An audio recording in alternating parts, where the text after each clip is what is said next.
Welcome back to another episode of your Digit Hustle News. I'm Wade Teamer.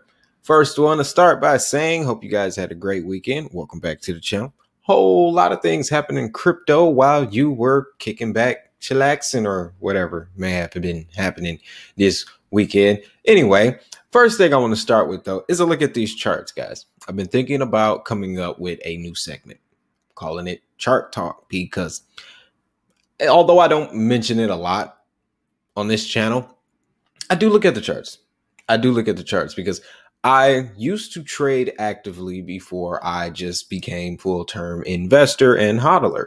So I spent a lot of time, about a good year, on TradingView with charts, using market indicators, studying which ones work, which ones were the fast things, using different charts, trying to be steps ahead of the trading platform that I was using. It got real deep. But I came out of that whole scenario with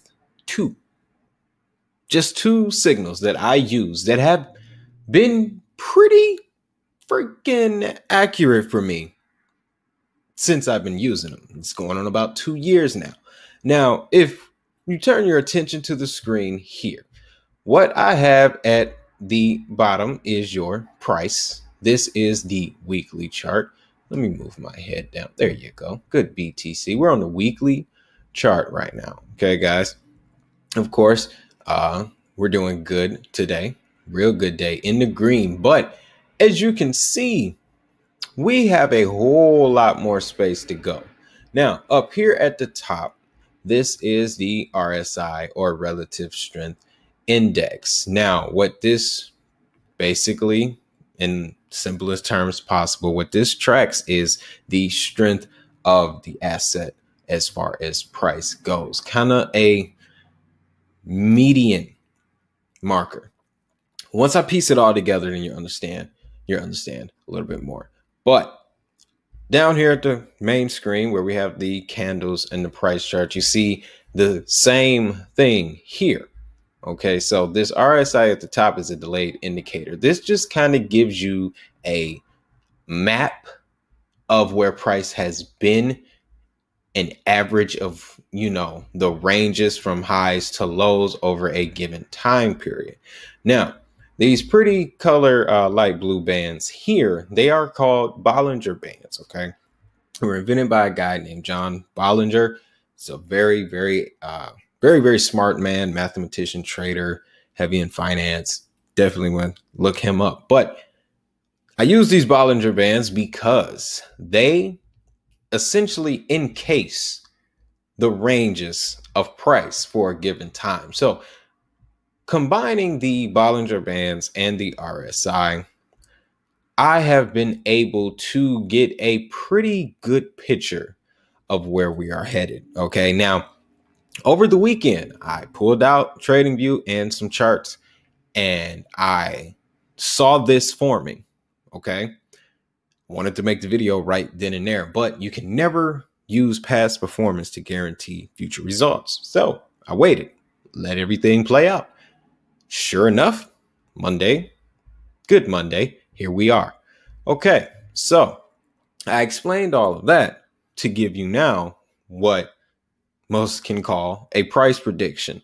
But I'm just looking at this chart and it's just showing me we've kicked into bull phase. Now, where this red line is here, it's a median range.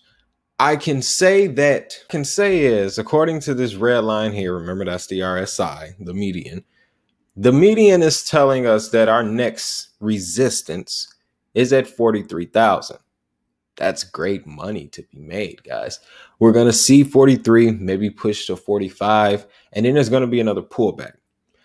Now, this is where it always gets interesting when I look at these charts. There is a potential that we could completely blow past this red line. Blow right past it. Completely possible, because as you see here, we came right down past it. And what that is an indication of, that I've come to learn, is that that's momentum. Okay, that's momentum. So if we, and remind you, this is the weekly. Okay, if over the next week or two, we break 45,000, and we stay above 45,000, then you can expect the month of August to at least let us see a $55,000 Bitcoin, according to John Bollinger and his bands and the RSI indication. Okay, now, like I said, guys, I've been using this for almost 2 years now. Not financial advice or whatever. I am not claiming to be an industry veteran in any way, but I just definitely wanted to share with you guys a tip that I have been using to do pretty well in these markets. And as you can see, guys, we'll make this, I kind of made this segment, we'll call this segment a record, okay? Because as of right now, it's July 26th, all right? I could be falling through a dimensional time loop, I don't know, but July 26th, I'm showing you this picture, okay? We've had big news come out this week, centered around Amazon. We're going to get to that in a second, but I'm showing you this picture, July 26th. If over the next couple of weeks, we reach up to touch this line, I think I'm going to start a new series. I'm going to start a new series called Chart Talk, and we're going to make a lot of money. But that's enough for that specifically. Just really wanted to share that with you guys so you know what's coming. I feel like the bull market has restarted. Okay, but we got some big news that has come out. Okay, let me relocate my brain right there, floating heads. But Amazon, it appears, is getting ready to accept Bitcoin, Ethereum, Cardano, and Bitcoin Cash, according to an insider. Now, this is interesting because this, of course, you're probably going to hear about this on some other channels. This video came out a little bit late today, but still got to give you the game nonetheless. Other channels have mentioned this story, claiming that this insider information is legit. Last time it happened in crypto was the PayPal situation, and then it took us to the moon. So for validity purposes, I would suggest researching the British business newspaper City AM to see if we can get deeper into the source. But the information that we have available is that an anonymous source told the British newspaper that the e-commerce giant is set to start accepting Bitcoin payments as early as this year. If true, such a development could potentially turbocharge crypto adoption. Now, of course, we know that Amazon has been working on a crypto project for many years. They also just they're looking to hire someone to work in blockchain and crypto. So the pieces are coming together. But on this channel, we've seen the footprints of Amazon coming a long way. So this is still massive though, guys, because if they get involved, I've already told you what's going to happen. When Amazon gets involved, then crypto will be legitimized, ultimately legitimized. Okay. Now, next subject I got for you. Coinbase is adding some new tokens, guys. Now, they seem to drop these lists periodically, every few months or so, right? So this is what I noticed. You want to track the ones that are going to eventually make it. See which ones hit that list repeatedly. Okay. Now, like the headline says, Coinbase adding support for 3 new crypto assets in July, and these 16 altcoins could be next. So we're looking for fall releases. All right. Now, excuse me, but the 3 additions that we know of, Bond, Branch, Quant, Keep Network, Live Peer, and Chills, of course, the whole Shiba Inu thing, but that's what was added over the last couple months, June and July. But the list of assets that they are considering now, potentially for the next quarter, include Airweave, which is a coin I really want told you guys to pay attention to. The South China Morning Post story with Apple Daily that brought that project to the light for me, and now I understand because they are backed by Coinbase Ventures. So Airweave will definitely get that listing, I believe. Now, another one on the list, and this is their second appearance on this list that I've seen in the last year. HBAR, Hedera Hashgraph, baby. Hedera Hashgraph has made this list, including Kava, Ocean Protocol, Reserve Rights. Now, oh wait, this is my favorite part of this list because guess who came back, guys? Guess who came back?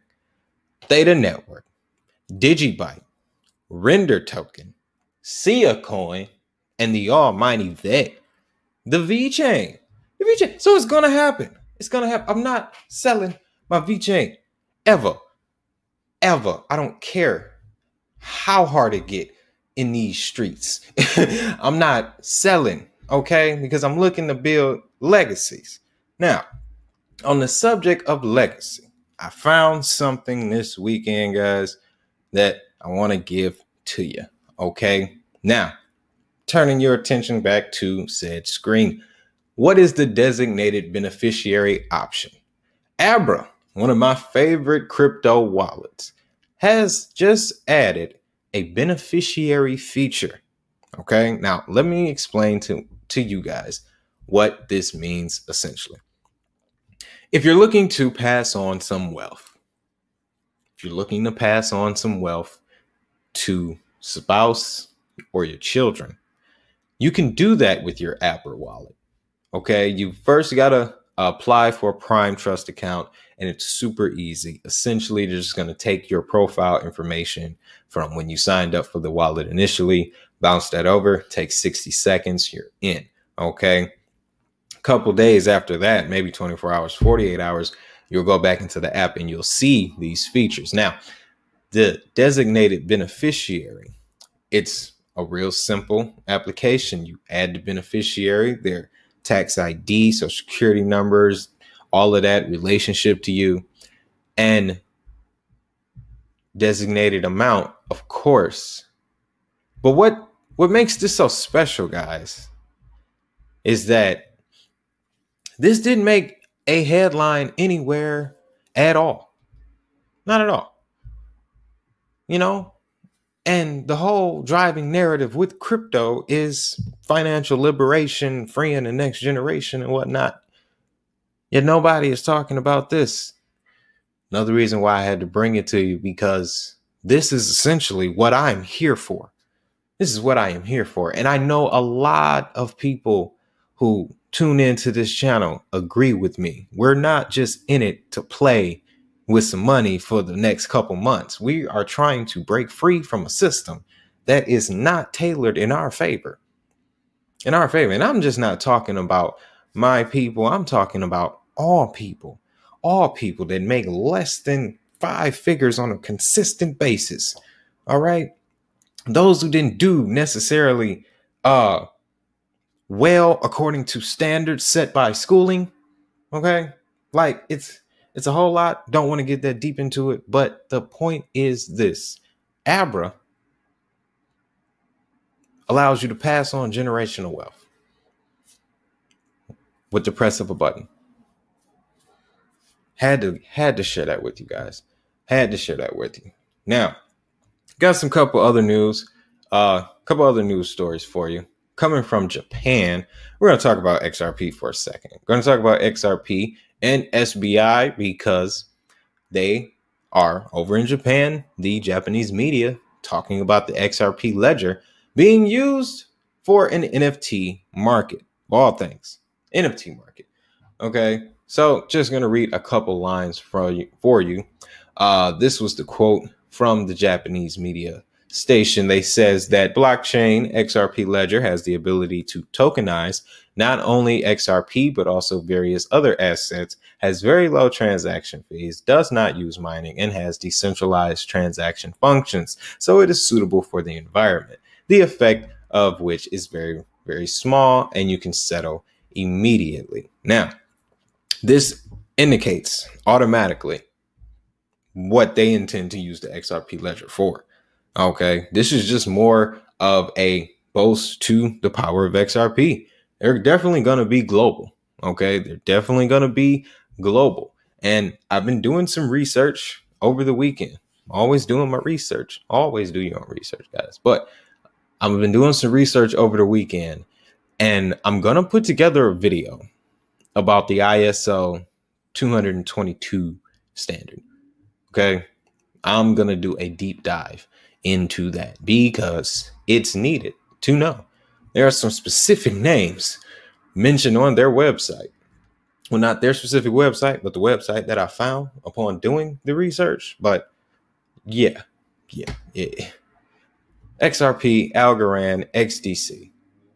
It's serious. But another interesting story coming out of the entertainment Variety magazine. Boy, I tell you, I'll be reading. Crank director Brian Taylor and Christopher Maloney take on the NFT marketplace with a short film called Out. Okay, now, no lie, tried to get this to run on my laptop. It did not. I played it on my phone. It worked, but it's literally 15 seconds long and it's a dude running. Just running. He's just running. Him, that guy, Christopher Maloney, who was a great actor, by the way. And he's becoming one of my favorites because he does DC stuff and Law and Order. And now he's in the NFT. Smart man. But this highlighted this story just to, show you guys where it's headed next. The NFT phase, we're in the media now. Now they're showing us how we can preserve media. Okay, Apple Daily kind of sparked it all. Guys. Now we're seeing how NFTs are going to be used to convert old media period, immortalize it, essentially, permanently. That's what makes projects like Airweave so important. Okay, I am in the process of working their system and figuring out how to take documents, PDFs, and videos, my channel even, and immortalize it on the blockchain. Okay. Once I get that process down, you can guarantee I am bringing it to you guys. Okay. Now, another story that kind of stood out to me. All right. Kind of not crypto related entirely, but crypto related. Delta variant could make the American shopper go back into lockdown, according to Bank of America. Now, this is something that I have been rolling around the last couple of weeks. Just a thought. But last time we went into lockdown, this is the last time we were in Run It Uptown. Okay. AKA everybody was making some money. I'm not trying to say that that's what we need. Of course not. No, but knowing how us humans work and how things have played out over the last year, had to pull this headline in Business Insider of all people. So it's being sent out to the people who are in the financial markets, okay, who study these type of things, who move around a lot of money. So they're expecting the money to react to a headline like this. Could this indicate another potential crash if it spreads? Or could this signal another rally because the response from government indicates weakness? You never know, guys. You never know. But just wanted to flash that to you guys just to make you aware. And then this story kind of popped up.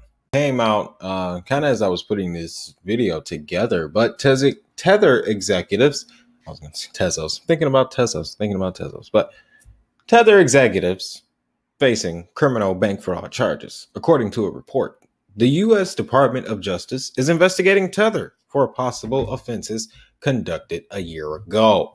Now, obviously, guys, this is just more part of the narrative. Tether's got to go. And now they're digging up stuff from like 18 and a half years ago. But the U.S. Department of Justice is investigating Tether for a possible offense conducted years ago. The outlet reported citing people with knowledge of the matter. The price of Bitcoin kind of dipped as it's up 15% in the quote, falling about $1,000 shortly after the report came out. This came out at 10:45 this morning. Some dip, but a request for comment was not immediately returned. Tether, which administers USDT, the crypto market's largest stablecoin, has long been dodged by accusations of murky banking relationships. There they go to talking about the New York Attorney General. We all know that story, but yeah, guys, pretty much. Yeah, Tether doesn't have long. But yes, extend my session. I have to tell the people. Anyway. Okay, so guys, I'm gonna wrap this video up with this. Just wanted to give you guys a reminder this fall, okay? The Coinbase scholarship program opportunity, it's still happening. All right. And as you can see on the screen here, DFIN-511 Introduction to Digital Currencies starts this fall, and the registration is still open, guys. Classes are scheduled to start September 27th. Yes, 27th. Now, this is the free course, massive open line, open course. Introduction to Digital Currencies. It's going to be taught by Andreas Antopoulos, Professor George Gygalis, and Antonis Palamites. Now, this free information, guys, won't be free in 5 years. Know that. Our children will have to pay, and they will have to pay a lot for this information. All right. Now, they do offer paid courses with more in-depth information, but taking this free course gets your foot in the door, because you'll still receive a completion certificate at the end of it, which you can take, and you can use that experience, that knowledge, and that information to start your own business, or to attach yourself to a business in crypto or blockchain. Or you can even start a YouTube channel and tell people about it. Oh, just stick around till the fall and Christmas, and after this class is done and what I'm able to show you guys. Like, come on now. We're going to be covering basic introduction. Let's see. This is the course overview, but introduction to digital currencies, brief history of money, Byzantine general problems, basics of cryptos, Bitcoin in practice 1 and 2, blockchain types, cryptocurrency taxonomy, financial institutions and central banking, regulatory and tax treatment, blockchain and decentralization, convergence of blockchain, and DeFi. Man, that's the last course. But hey, goes to show you guys, this is free information. So, a 12-week program centered around the future of money, and you don't have to pay for it? I'm just going to end the video right there, guys. I'm just going to end the video right there. If you found value, of course, please hit that like button. If you're new, go ahead and subscribe for more global crypto adoption news and more tips like this. You know, I'm just that type of person. When I eat, everybody at the table eats. Okay. But yes, like I said, like button, subscribe, all that good jazz. If you want more information on how to get a part of this course, please get down there, me in the comments, send me an email. However, come to my house, knock on the door. We can talk about this. But yeah, I can always be reached, guys. And I didn't say it in the last video. I didn't say it in the Binance video. I said it in the weekend update. But full disclosure, that was technically recorded before then. The Binance thing kind of broke. So I owe you guys one. All right. So have a great day. Have a prosperous day. Most importantly, make that money. I'll see y'all in the next video. Oh yeah. Where's the stop button? There it is.